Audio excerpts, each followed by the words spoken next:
Ici, au Parc national du Mont-Mégantic, c'est sûr que c'est un parc astronomique. On fait beaucoup d'astronomie. On a l'observatoire ici, on fait des visites. On a l'Astrolabe en bas de la montagne, qui est notre musée, un centre d'interprétation en astronomie avec des expositions et une salle de cinéma. Et il y a bien sûr tout le volet nature du parc, où là, il y a 50 km de randonnée pédestre en altitude qu'on peut pratiquer. Et l'hiver, ça se transforme en randonnée en raquette. Ici, au parc, on fait de la protection du territoire, évidemment, sur terre, mais aussi dans les airs. Ici, on a un projet de lutte à la pollution lumineuse qu'on a développé, qu'on a travaillé activement depuis 5 ans surtout. Qu'est-ce que ça fait de bien, qu'est-ce que ça fait de pas bien, la pollution lumineuse? En gros, c'est que la pollution lumineuse, s'il y a trop de lumière à terre, qui est projetée vers le ciel, on ne voit pas les étoiles, on peut moins observer. Donc, évidemment, les astronomes, l'Observatoire avaient un grand intérêt à ce que le projet de lutte à la pollution lumineuse se réalise, puis qu'on fasse du travail en ce sens-là pour réduire l'éclairage, pas éteindre les lumières, pour mieux éclairer. Donc, après avoir sensibilisé les gens de la région, avoir expliqué c'est quoi la pollution lumineuse, à quoi ça sert évidemment à la recherche, mais ça sert aussi à faire des grosses économies d'énergie, parce que tout l'éclairage qu'on envoie au ciel, qui sert à rien, c'est de l'argent qu'on envoie au ciel pour rien.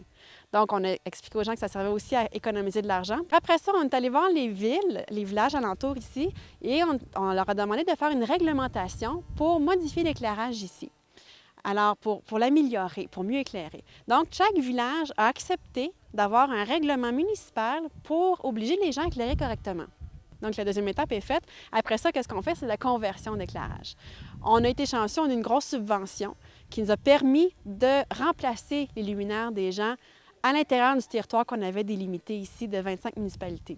Donc, on est allé voir chaque personne, on a cogné à leur porte, on a dit « Oui, bonjour, votre lumière qui éclaire votre grange et votre entrée et votre extérieur de maison, on vous propose de le remplacer, c'est subventionné, ça ne vous coûtera pas cher, puis en plus, vous allez sauver plusieurs centaines de dollars au bout de l'année sur votre compte d'Hydro-Québec, parce que vous allez mieux éclairer. » Donc, on a changé l'éclairage qui était beaucoup blanc-bleu pour du jaune et à plus faible densité, mais mieux dirigé. On met un cône sur la lumière, sur le dessus, pour que la lumière aille toute vers le bas. Donc, on peut mettre l'éclairage moins fort dans ce temps-là parce qu'on n'éclaire plus vers le ciel. Alors, on a fait la conversion dans la région. Les gens ont beaucoup participé, et les citoyens, et les commerces, et les élus nous ont aidés. Et on a fait de la conversion sur un grand territoire et on a retrouvé le ciel qu'il y avait au Mont-Mégantic il y a 25 ans. C'est quand même pas rien. On a retrouvé les milliards d'étoiles qu'on peut voir dans le ciel. C'est vraiment extraordinaire. Puis ça, c'est le projet de lutte à la pollution lumineuse qui a donné lieu à la création de la première réserve de ciel étoilé au monde. C'est la première fois qu'il y a un territoire qui est créé, qui est protégé et dans lequel les municipalités ont des règlements pour interdire des éclairages néfastes et pour obliger les gens à avoir un bon éclairage.